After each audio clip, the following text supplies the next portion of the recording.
don't know 50. 50 don't know me. The drive by us. We don't know who he is, so we looking at the car like, who cuz? He pull off.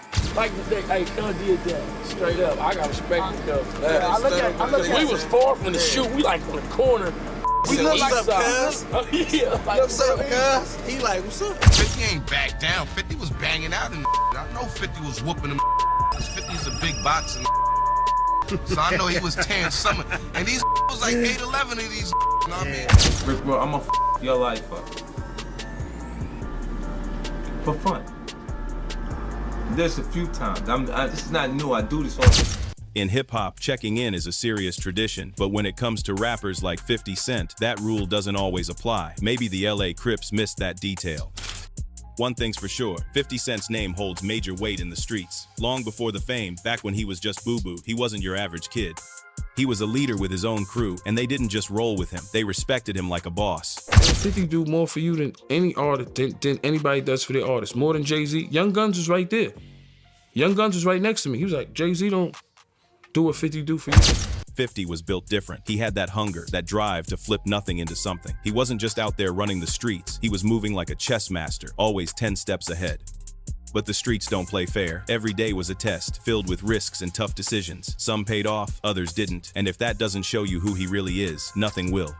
What's wild is, even with all that respect he earned in the streets, 50 was never officially tied to the Bloods, the Crips, or any gang. He grew up around it, sure, but he always operated on his own terms. Blood or Crips, I'm doing my own thing. Gee, you net, down and started my own. That's where the whole idea of checking in comes into play. A street code that still has rappers and fans debating whether it's about showing respect or just plain extortion. The concept is simple. When a rapper or celebrity pulls up in a city with a strong gang presence, they're expected to connect with the local shot callers. In exchange for protection, they might have to drop some cash, return favors, or put someone from the city in position. Check in, magic, some gangster, Crip. Straight up. Crip. Straight up. Crip. Some people see it as a smart way to keep the peace, while others call it a straight-up shakedown. Plenty of artists go along with it, treating it as just another part of the game, but not 50 Cent. 50 ain't back down. 50 was banging out and I know 50 was whooping him. 50's a big boxer. So I know he was tearing something. And these was like 8'11" of these, you know what I mean? And trust me, there are plenty of reasons why. Let's take it back to the tough streets of Queens, New York, long before 50 Cent became a global name. His life was far from easy. He didn't grow up in mansions or with a safety net. From day one, it was all struggle. Poverty, neglect, drugs, and violence, that was his reality. By the age of 8, he had already endured more pain than most people face in a lifetime. Losing his mother so young left a wound that never truly healed. In an interview with Spin magazine, he admitted, "After my mom passed, everything that went wrong because she wasn't there. If I wanted to go to the park and it started drizzling, it was happening because my mom wasn't there." To cope with the loss, Curtis often retreated to his grandparents' basement. He once told Oprah Winfrey that shutting himself away was his way of escaping a way to avoid facing pain he didn't yet know how to put into words. Either your fear consumes you or you become a bit insensitive. So just after... Which one was it for you? There was a point that I was afraid. And as if losing his mother wasn't heavy enough, Curtis never even knew his father. The man was a ghost gone before he could ever ask who he was, and truthfully, 50 never cared to find out. To this day, he's never gone looking for him and never had the desire to know. I have no interest in it. You know, the mistakes that I made early on, Larry, he could have been there to help me not make those mistakes. Damn right. With all that weight on his shoulders, it didn't take long for Curtis to start running with a crowd that lived outside the rules. By the age of 12, he had already figured out what was really bringing in money in his neighborhood crack. For him, it didn't feel like a choice, it felt like survival. As he once put it, it don't seem like one of the options. It seems like the only option. But that road came with a price. By 19, the law had already caught up with him twice in just 3 weeks. First, he was busted for selling coke to an undercover cop. Then, not long after, police found a gun on him. Those arrests made one thing crystal clear. If he kept moving down that path, he wouldn't make it out alive. He was one of the biggest, youngest drug dealers at that time. From 94, 95, he's one of the biggest, youngest drug dealers. At that time, he was like 19. So Boo Boo switched lanes. He wasn't just trying to escape the streets, he was trying to dominate an entirely new game. That's when he rebranded himself as 50 Cent, a name that stood for change, hustle, and survival. He pulled his crew together and formed G-Unit, grinding day and night until they finally landed a record deal. From that point on, 50 wasn't just another hustler, he was on his way to taking over hip-hop. But success didn't erase the drama. If anything, it made it bigger. There were beefs, breakups, and betrayals. G-Unit went through ups and downs. Tony Yayo ended up in prison, some members split, and 50 himself got caught in conflicts that nearly cost him everything. One of the biggest? His legendary feud with Ja Rule. It all kicked off after 50's friend Troy robbed Ja, and from there, things spiraled. When the two eventually crossed paths at a club, 50 tried to squash the tension, but Ja wasn't having it. He was convinced 50 had been part of the setup. Years later, Ja would admit the robbery happened, but he's always denied that 50 had anything to do with it. You know what I'm saying? But it had nothing to do with him. Like, I didn't even know you noticed. And that was only the beginning. Enter Kenneth Supreme McGriff, a notorious drug kingpin who had transitioned into the music business, backing Ja Rule and Murder Incorporated. Supreme wasn't some behind-the-scenes figure. He was a heavyweight at the label, making sure its artists stayed protected. So when Supreme told 50 to ease up on Ja, 50 showed respect and agreed, at least on the surface. After all, Supreme was someone he had once looked up to. But 50 being 50, he couldn't just leave it alone. He kept firing shots, most notably on his track, Your Life's on the Line, where he called Ja a studio gangster who needed Supreme to get his chain back. That little jab only poured fuel on the fire. The feud was far from over.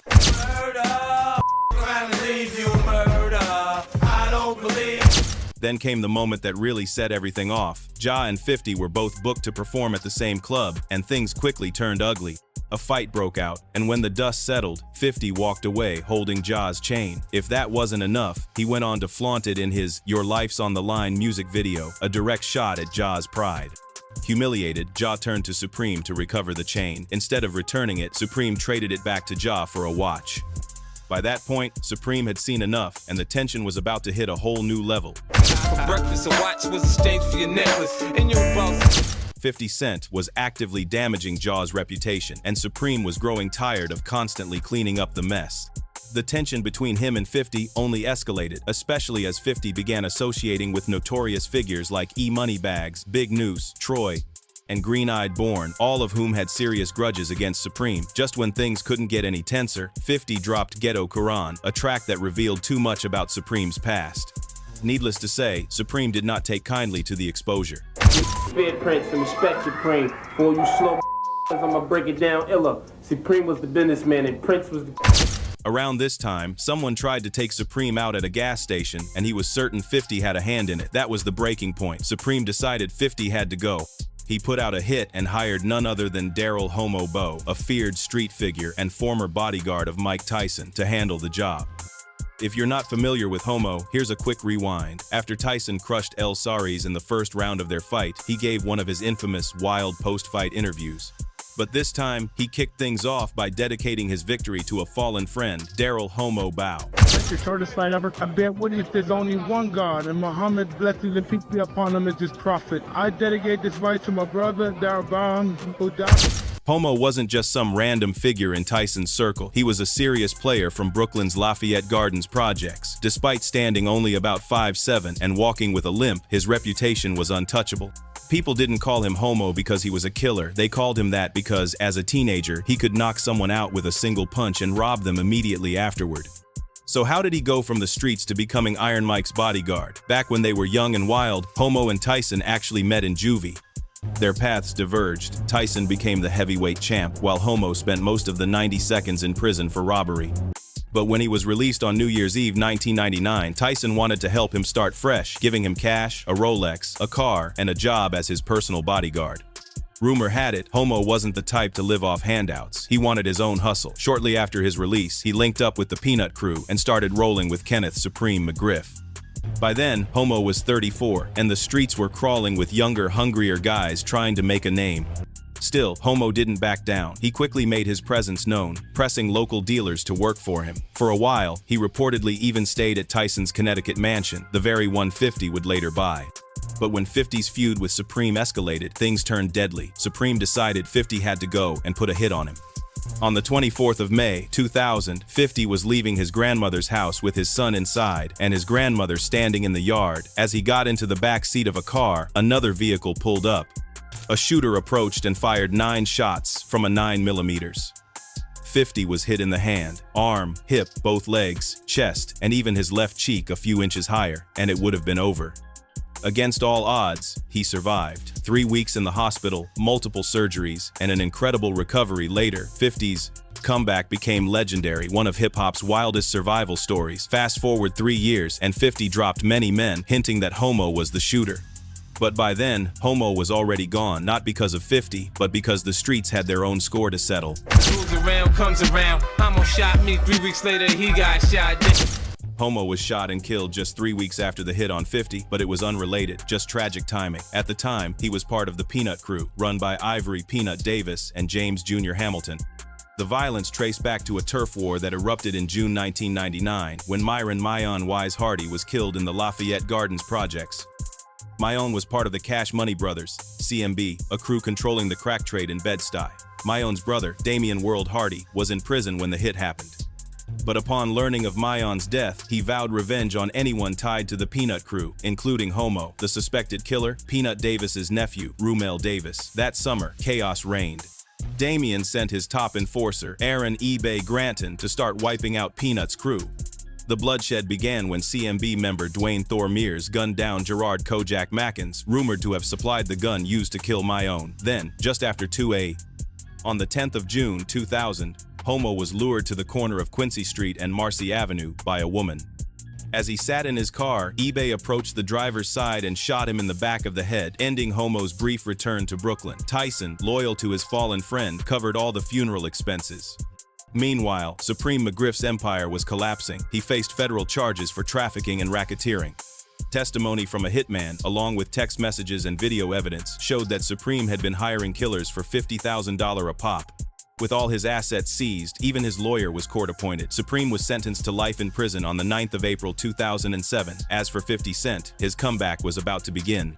In 2002, Eminem got hold of 50's Guess Who's Back album through his attorney, who was connected to Eminem's manager Paul Rosenberg. Eminem was blown away. He immediately flew 50 to LA to meet Dr. Dre, and the next chapter of 50's career was underway. He landed a $1 million deal, dropped the No Mercy No Fear mixtape, and released Wanksta, which blew up after appearing on the 8 Mile soundtrack. By February 2003, Get Rich or Die Tryin' dropped and exploded, debuting at #1 on the Billboard 200 with 872,000 copies sold in the first 4 days. The lead single, In Da Club, set a Billboard record for the most radio spins in a single week. 50 was officially on top of the rap game. But just as one war ended, another was brewing, this time with The Game. Dr. Dre, who had signed 50, brought The Game into G-Unit to give the crew a West Coast presence. The move made sense on paper, but there was a problem. The Game's manager, Jimmy Henchman, had a serious problem with 50. As 50's fame skyrocketed, Henchman began planting ideas in The Game's head, pushing him to turn against 50. In interviews, Henchman admitted the goal was for The Game to surpass 50 in popularity. By February 2005, the feud was out in the open. Under Henchman's influence, The Game declared war on G-Unit, even calling them out at Summer Jam. 50 stayed quiet for a while, but the tension was thick. Then, on the 1st of October 2005, G-Unit Radio, Part 14, Back to Business, dropped. On the track, Emotional, 50 finally responded, putting The Game on blast and calling out Henchman for pulling the strings. That's why I don't like them old school man. Now you know Jimmy told him to do that. You know? Well, Jimmy, why you don't tell him how he's gonna pay his bills now? This sparked a full-blown wave of diss tracks and mixtapes, with The Game firing back throughout 2005 and 2006. But by 2007, things turned deadly serious.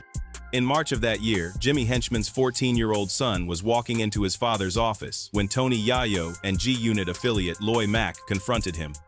Yo allegedly slapped the kid while Loy Mack flashed a gun. The entire incident was caught on camera. Yo was arrested, though the charges were later dropped. Loy Mack took the fall, claiming he was the one who hit the boy, and was sentenced to 2 years in prison. Just weeks after his release, Loy Mack was gunned down in New York, not a random street beef. Henchman had put a hit on him, and that was only the beginning. Henchman unleashed a campaign of terror against 50 Cent and Tony Yayo. His first attempt on 50 read like an action movie, driving down Manhattan's West Side Highway, gun in hand, ready to attack 50's building until he noticed cops trailing him and had to abort. But he didn't stop there. He hatched a plan to blow up 50's bulletproof van, convinced an explosion was the only way to take him out. Yo wasn't spared either. Henchmen arranged a drive-by at Yo's mom's house, using a silenced pistol to send a chilling message: nowhere was safe. In one final attempt, he spotted Yayo's Bentley, riddled it with bullets, only for Yayo to walk away unharmed, safely inside a bulletproof van parked just behind it. By this point, 50 had nearly reached his breaking point. My issue was really more with Jimmy Henchman. And then, you know, as we leaving, I left Apollo around the corner. My Bentley got shot up, but luckily I was in my bulletproof truck behind the Bentley. 50 wasn't about to sit back and play defense anymore. Instead of waiting for the next attack, he flipped the script and took matters into his own hands. Knowing some of Henchman's crew were operating in Atlanta, he tracked down one of their addresses and made it clear he meant business.